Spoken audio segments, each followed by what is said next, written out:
Doctor Strange in the Multiverse of Madness has been a subject of conversation ever since it was announced in 2019. But does it live up to the hype?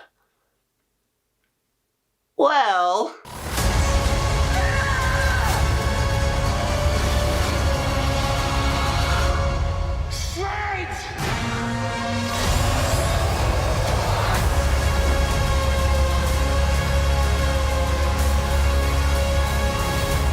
Doctor Strange in the Multiverse of Madness was directed by Sam Raimi, who is finally returning to Marvel after 14 years. He previously did the Spider-Man trilogy, the Evil Dead trilogy, everyone knows that. And it was written by Michael Waldron, who was the creator and head writer of Loki. Benedict Cumberbatch returns as Doctor Strange, and Elizabeth Olsen is also in this movie as Wanda Maximoff, and it picks up sometime after the events of WandaVision, and as the title implies, Doctor Strange is traveling through the multiverse of madness in this movie. And don't worry, this is going to be a non-spoiler review. I will have a spoiler review sometime out in the next couple of days, so definitely look forward to that, but I will not be spoiling the movie in this video for anyone who has not seen it. I want to start out by talking about something that happened with WandaVision that I'm afraid is also going to happen with this one.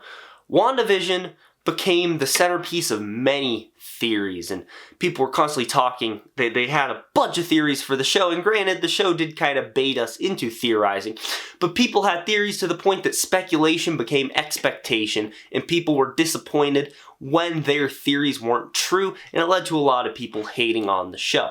And I think that's going to happen with this movie also, because people have so many theories about what's going to go down, who the cameos are going to be in this movie. Manage your expectations. Do not let your speculation become expectation, or you will be disappointed with this film. But this movie is not perfect. I did not think it was great. I thought it was good though. I had a good time with it. And starting off with the good, we have Benedict Cumberbatch as Doctor Strange, consistently great as this character. And in this film, he gets to play a few different versions of himself. He plays the main Doctor Strange that we all know and love, and he gets to play himself from some different universes. And every time a different Doctor Strange popped up, I was invested. This Doctor Strange from the trailer, he was my favorite one. I wanted more of him. Doctor Strange has a new partner in crime in this movie. They introduce a character to the MCU called America Chavez, aka Xochitl Gomez. And if you've read the comics or know anything about this character, you know exactly what her power set is. If you have not, I'm not going to spoil what exactly her power set is, but she is very crucial to this film. The story of this film cannot happen without America Chavez. So she is a very crucial character, but sadly, they forgot to actually make her a character. She is insanely boring. I never got a grasp of exactly who this character was. She did unfortunately feel like a plot device, which is a bummer because of how crucial she was and how much screen time she had. And Doctor Strange and Wanda and just about every other character in the movie actually gets characterization except her. By the end of the movie, I still had no clue who this character was, and I couldn't care less if I saw her again. But unfortunately, Xochitl Gomez has been the center of some internet hate.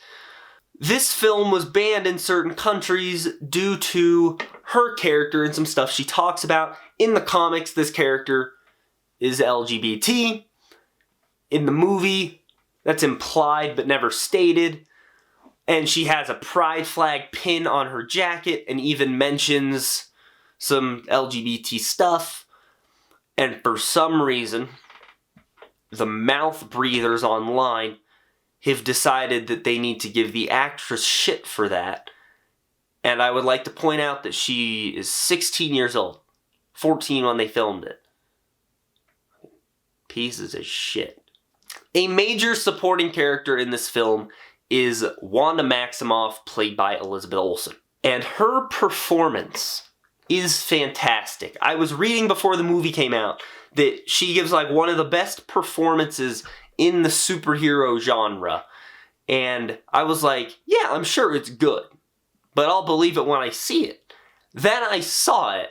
She steals the show in this movie, both the actress and the character. She has the best performance by a fairly large margin in a movie where everyone gives good performances.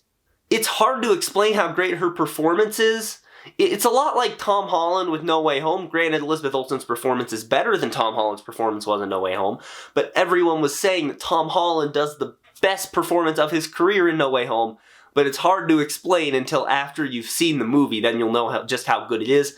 Same thing here. I can tell you all day that this is one of the best performances in the MCU, but you actually need to see it for yourself to really know what I'm talking about. And as a character, Wanda also stole the movie. She was the most compelling character and the most interesting character. And so much of her story is left out of the trailers. You do not get a grasp of what exactly her storyline is just based off the trailers they have released, which is a nice touch considering the trailers released a lot. Kevin Feige is upset about how much the trailers showed. They did keep Wanda's main story and her goals mostly hidden in the trailers. Her character has a great emotional setup, a great character arc, and the one thing that could be taken as a negative, but I actually think it's a positive, is that her arc does not work if you have not seen WandaVision. They finally actually acknowledged these shows, and that if you have not seen a show, then you're going to be totally lost, because you need to have seen WandaVision to understand Wanda's arc in this movie. It is a part 2 to WandaVision. That said, there is still some stuff that happens off screen. So you're jumping into this movie and you're like, oh, I have to do a bit of catching up here on what happened off screen. But yeah, the two arcs kind of link together. She is, without question, the best part of the film. Thank God for that, because I've been shilling Scarlet Witch ever since they released that trailer at the Super Bowl. Now, the story of this film is damn near impossible to talk about without spoilers, but it is a big story. It is an epic story. It spans universes. It tries to be also a character study at the same time. It has cameos. It's got action, mystery, horror. It's got some Sam Raimi camp. It covers most of the bases in its 2-hour runtime. And this is probably the first movie I've ever watched in my life where I got out of it and thought it needed to be longer. They cut 30 minutes out of this movie. I would like to see those 30 minutes. In the first 15 minutes of this movie, so much stuff happens that it feels like you're never going to catch up. In fact, the first 15 minutes of this movie, first 20 minutes of this movie, almost feels like its own movie. Like, it feels like it has a first, second, and third act. There's something that happened that I thought was in the third act of the movie, and it happens like 20 minutes in, and I'm like, oh God, we are here already. I'm getting thrown around. A lot has happened already. It went from like, all is well, to we are about to die. One scene later, not kidding, it was literally like, in this scene, it's like, okay, we're good. I think we got this figured out. Next one, it's like, shit. It's over. The movie never gets slow, which is a good thing, but it never slows down, which is a bad thing. Fast pacing is always good in a movie, but at some point the movie does need to stop and really get time to just sit with these characters and this world. This movie don't get time to do that. We go from one thing to the next thing so quick. Wanda definitely has the most development, but that's only if you've also seen WandaVision. Doctor Strange does have a nice arc in this film that has a nice beginning, a nice end, and some stuff in between. There's some cool points in this movie where Doctor Strange has to struggle to figure out if he should do something that he really shouldn't be doing, and I loved all the moments like that. And then America Chavez just gets absolutely nothing to do. Man, what was in those 30 minutes? I need to know. Sam Raimi directs this movie, and his style is so evident. This is so Sam Raimi. Some of the camera work, like, it reminds you of what you saw in the Evil Dead trilogy. It reminds you of some of the stuff you saw in the Spider-Man trilogy. He definitely has his own flair, and I liked seeing it. It is so different from any other director's style in the MCU. It does take you a few minutes to get used to, but from the very first frame to the very last frame of this movie, it is clear this is Sam Raimi. And a lot of people know Sam Raimi for the Spider-Man trilogy, but they tend to forget that he started in horror. He did the Evil Dead trilogy before he got Spider-Man. And there are horror elements in this movie. From the very beginning, when Scott Derrickson was still attached to direct this film, they were going to have horror elements in this film. And to people who do not vibe with horror, I get you. I used to be one of those people. I've since come around on it. It's not too bad. The elements are there. It feels evident. It's horror. There are some very suspenseful parts, but it's not something that's going to keep you awake at night. There's like 1 or 2 jump scares in the movie, and the rest of the horror is just kind of psychedelic of just some creepy things going on.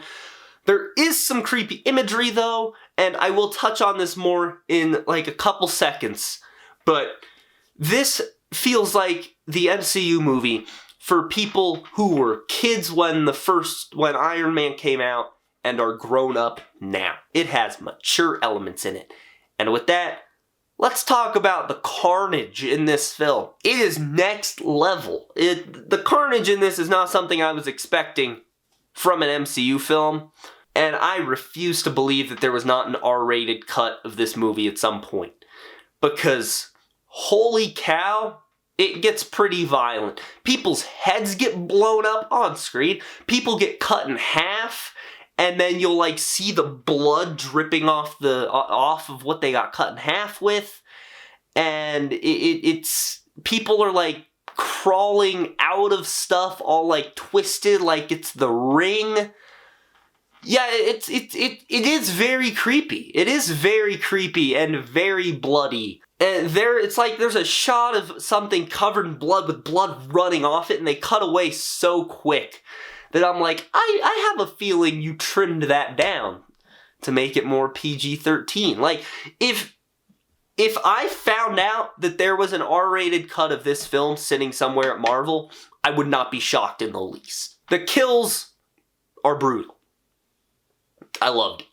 And speaking of kills and blood and fighting, I love me a good wizard battle. It's why I love all the Doctor Strange appearances. And this movie is nothing short of wizard battles. I will say, the fight scenes are a little short, but they all have meaning, which I like. Every fight scene always feels so personal and real, which is a really funny phrase to say in a movie about wizards traveling through universes, but it's true. And there is one fight that I can't even explain, but it's probably the biggest test on whether or not you like this movie. If you like that fight, you like this movie. And anyone who's seen the movie knows what I'm talking about. There is an action there, and there's also the action scene that kicks off this movie is also so exciting. That's so cool. And seeing all these different Doctor Stranges kick ass in various universes, that was fun too. And every time Wanda fought someone, that was cool. That was really cool. Spoiler video is gonna be fun for this movie. Sam Raimi makes good looking movies. This is no exception. The colors pop, the characters look great, the worlds look great. Every universe looks and feels different. Thankfully, I loved the Paint universe. The Paint universe was fun. And for the second time in my life, I regret not seeing a Doctor Strange movie in 3D. If I see it, I might go see it again just to see it in 3D. Something I was pleasantly surprised by is how the cameos in this movie were handled. I thought it was going to be cameo central and Doctor Strange would feel like the cameo in his own movie, and it wasn't like that at all. The cameos were done very well. They served a purpose to the story. Like, all the cameo characters that were in there, if you take them out of the movie's not the same. You kind of need those characters there for certain aspects to work. And also, when we get to Wanda versus Doctor Strange, a lot of people thought he was going to be sidelined in favor of Wanda.